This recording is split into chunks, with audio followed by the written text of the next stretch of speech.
এই যে ছবিতে ব্যক্তিকে দেখতে পাচ্ছেন, এই ব্যক্তি মার্কিন যুক্তরাষ্ট্রের পররাষ্ট্র দপ্তরের মুখপাত্র। যেমন আমাদের পররাষ্ট্র দপ্তরের মুখপাত্র হিসেবে রয়েছেন রণধীর জয়সওয়াল, ঠিক এমনই মার্কিন যুক্তরাষ্ট্রের পররাষ্ট্র দপ্তরের মুখপাত্র রয়েছেন এই বেদান্ত প্যাটেল।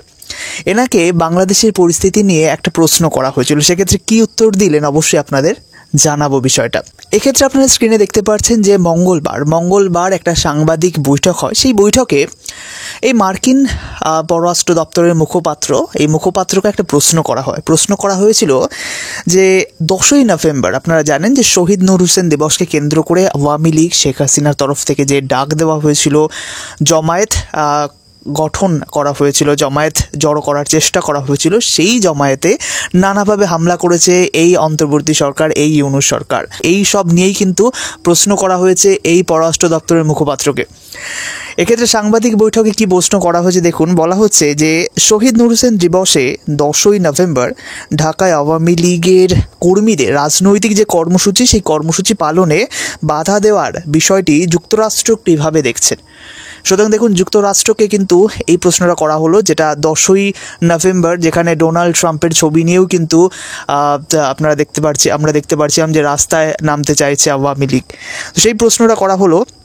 তো এই প্রশ্নতে মার্কিন যুক্তরাষ্ট্র কীভাবে দেখছে বিষয়টাকে, যেভাবে দমন পীড়ন চালানো হলো, যেভাবে তাদের উপর অত্যাচার করা হলো, বয়স্ক থেকে শুরু করে মহিলা সকলের উপর যেভাবে হামলা করা হলো, এই বিষয়টা মার্কিন যুক্তরাষ্ট্র কীভাবে দেখছে।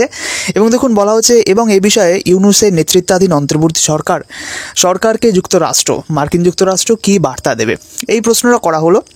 এবং সেক্ষেত্রে এই যে ব্রিফিংয়ে এই প্রশ্নটা করা হলো। এবং সেক্ষেত্রে দেখুন, এই পররাষ্ট্র দপ্তরের মুখপাত্র যিনি আপনাদের বেদান্ত প্যাটেল, তো তিনি বেদান্ত প্যাটেল সম্পর্কে অবশ্যই আপনাদের জানাবো, এই বিষয়টা আপনাদের জেনে রাখা ভালো। তো আগে তিনি কি বললেন উত্তরটা, সেই বিষয়টা আপনারা দেখুন।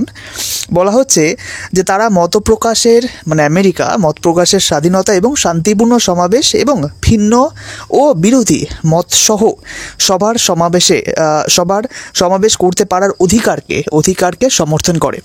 সুতরাং যেভাবে ইউনূস সরকার এই 10ই নভেম্বর আওয়ামী লীগের নেতাকর্মীদের উপর যে হামলা করেছে, তাদের মতাদর্শকে দমানোর চেষ্টা করা হয়েছে, সেই বিষয়টাকে কিন্তু রীতিমতোভাবে সাপোর্ট করছে না বর্তমানের যে ডোনাল্ড ট্রাম্প সরকার আমেরিকা।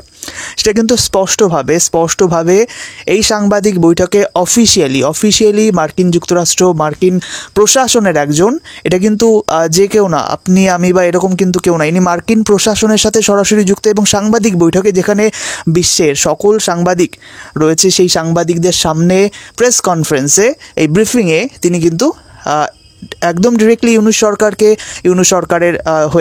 সরকারের বিরুদ্ধে কিন্তু এই কথা বললেন। এবং সেক্ষেত্রে দেখুন বলা হচ্ছে মার্কিন যুক্তরাষ্ট্র কিন্তু এই সমাবেশকে বা বিরোধী মতকে সাপোর্ট করে, সেগুলোর শান্তিপূর্ণভাবে প্রদর্শন ইত্যাদিকে সাপোর্ট করে। এবং বলা হচ্ছে যে তাদের মতে, অর্থাৎ মার্কিন যুক্তরাষ্ট্রের মতে, যে কোনো গণতন্ত্রের জন্য এসব স্বাধীনতা অত্যাবশ্যকীয় উপাদান। অর্থাৎ গণতন্ত্র, যেখানে ইউনূস সরকার বলছে গণতন্ত্র প্রতিষ্ঠিত হয়েছে, সেই গণতন্ত্র প্রতিষ্ঠিত হয়েছে, সেই গণতন্ত্রের দৃষ্টান্ত 10ই নভেম্বর আমরা দেখতে পেরেছি। এবং এক্ষেত্রে এই বেদান্ত প্যাটেল তিনি কিন্তু বলছেন যে গণতন্ত্র মানে সাধারণত বিরোধী মতকেও কিন্তু স্বাগত জানানো। সুতরাং এটা কিন্তু ইউনূস সরকারের গালে কিন্তু একটা সোজা চর বলা যেতে পারে। এ বিষয়ে আপনাদের জানিয়ে দেবো, এই বেদান্ত প্যাটেলকে কিন্তু আরও একটা প্রশ্ন করা হয়েছিল, সেই বিষয়টা আলোচনা করবো। তবে আপনাদের জানিয়ে দিই বেদান্ত প্যাটেল সম্পর্কে। এই বেদান্ত প্যাটেল নামটা শুনে হয়তো আপনারা আন্দাজ করতে পারছেন, সর্দার বল্লভভাই প্যাটেল, যিনি ভারতের সাথে যুক্ত আছেন।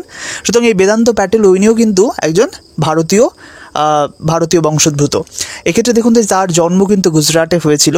তিনি 2022 থেকে কিন্তু এই মার্কিন যুক্তরাষ্ট্রে অফিসে কিন্তু নিযুক্ত আছেন। তো এক্ষেত্রে আপনাদের জানিয়ে দিই, সেকেন্ড যে প্রশ্নটা এই বেদান্ত প্যাটেলকে করা হয়েছিল, যে সে প্রশ্নের উত্তরেও কিন্তু তার সোজাসুজি বার্তা কিন্তু একটা কড়া বার্তা কিন্তু ইউনূসের। তবে এক্ষেত্রে বার্তার মধ্যে একটু নম্রতা রয়েছে। তবে সাধারণত আপনারা জানবেন যে বিশ্ব সাংবাদিকদের সামনে কিন্তু এইসব স্পোকপারসনরা এরা কিন্তু একটু সংযতভাবেই কথা বলে, কারণ তাদের কথাগুলো রেকর্ড হয়। তো সেইভাবেই কিন্তু তিনি এই প্রশ্নের উত্তরও দিয়েছেন। তো সেক্ষেত্রে আরও একটা যে প্রশ্ন করা হয়েছিল, সেক্ষেত্রে বলা হয়েছে বাংলাদেশের যে সব সাংবাদিকদের উপর যে সেই স্বাধীনতা হরণের যে চেষ্টা, সেই নিয়ে প্রশ্ন করা হয়েছিল। দেখুন কি বলা হচ্ছে, যে বাংলাদেশের সব সাংবাদিকদের স্বাধীনতা এবং অধিকারের প্রতি যেন যথাযথ সম্মান দেখানো হয় তা নিশ্চিত করতে চায় যুক্তরাষ্ট্র। তো এই বিষয় নিয়েই যে প্রশ্নটা করা হচ্ছিল সেটা হচ্ছে সম্প্রতি আপনার তিন দফায় বাংলাদেশের বলা হচ্ছে 167 সাংবাদিকের প্রেস অ্যাক্রিডিটেশন কার্ড সেটাকে বাতিল করছে ইউনূস সরকার। এবং এই বিষয় নিয়ে যখন তাকে প্রশ্ন করা হয় তখন কিন্তু তার প্রশ্নের উত্তরে কিন্তু তিনি এইভাবেই উত্তর দিয়েছেন। দেখুন কি বলা হচ্ছে যে আমি এই প্রতিবেদন দেখিনি এবং সেক্ষেত্রে বলছে যে যদি এটি সত্যি হয় তাহলে অবশ্যই দুর্ভাগ্যজনক। ইউনূস সরকারের প্রশাসনকে, ইউনূস সরকারের যে কদম নেওয়া, সেই কদম ওঠানোটাকে সেটা কিন্তু বলছে মার্কিন এই মুখপাত্র পররাষ্ট্র দপ্তরের প্যাটেল, তিনি কিন্তু বলছে এটা দুর্ভাগ্যজনক। এবং এক্ষেত্রে দেখুন বলা হচ্ছে যে তিনি বলেন এটা আমরা জোরালোভাবে মনে করি যে কোনো পরিস্থিতি, অবশ্যই বাংলাদেশের পরিস্থিতির জন্য সংবাদ মাধ্যমের স্বাধীনভাবে কাজ করতে পারাটা কিন্তু অত্যন্ত গুরুত্বপূর্ণ। অবশ্যই আমরা জানি যে একটা গণতন্ত্রের ফোর্থ পিলারকে হিসাবে আমরা জানি সংবাদ মাধ্যম। তো সুতরাং এই সংবাদ মাধ্যম যেখানে থাকবে না, সেখানে সংবাদ মাধ্যমের ওপর যদি নিয়ন্ত্রণ করা হয় তাহলে সেটা কিসের গণতন্ত্র? ইউনূস সরকার বলছে গণতন্ত্র প্রতিষ্ঠিত হয়েছে, কিন্তু গণতন্ত্র প্রতিষ্ঠিত হওয়ার নিদর্শন কি এইরকম, এই সংবাদপত্রের উপর নিয়ন্ত্রণ রাখা? তো সেটাই কিন্তু এটা বলতে চাইছে।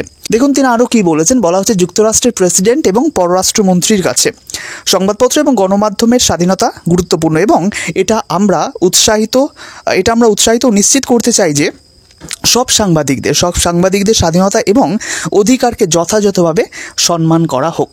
সুতরাং এই ব্যক্তি কিন্তু ইউনূস সরকারকে একটি বার্তা দিলেন। ইনি হচ্ছেন মার্কিন যুক্তরাষ্ট্রের পররাষ্ট্র দপ্তরের মুখপাত্র বেদান্ত প্যাটেল। সুতরাং এই যে দুটো বিষয়, প্রথমে আমরা দেখলাম যে 10ই নভেম্বর নিয়ে কড়া সমালোচনা করলো। সেখানে বলা হলো যে ইউনূস সরকারের যে কদম, তারা যে বিষয়টা নিয়েছে, সেই বিষয়টা তারা যে স্টেপগুলো নিয়েছে 10ই নভেম্বর, সেটা কিন্তু মার্কিন যুক্তরাষ্ট্র সাপোর্ট করে না এবং মার্কিন যুক্তরাষ্ট্র কি বিরোধী মতকেও কিন্তু স্বাগত জানায়, যেটা ইউনূস সরকার কিন্তু করেনি। 10ই নভেম্বরের ঘটনাতে আমরা সেটা দেখলাম। এবং আরও একটা বিষয়, সাংবাদিকদের নিয়ন্ত্রণ ইত্যাদি রাখার যে প্রচেষ্টা চলছে, তার কড়া সমালোচনা নিন্দা করছে এই মার্কিন প্রশাসন। সুতরাং এই বিষয়গুলো কিন্তু প্রমাণ করে যে মার্কিন সরকারের কাছে এই ইউনূস সরকারের যে কার্যক্রম বা মার্কিনীদের কাছে বা অফিসিয়ালদের কাছে ইউনূস সরকারের কার্যক্রম কিন্তু মনোপুত হচ্ছে না।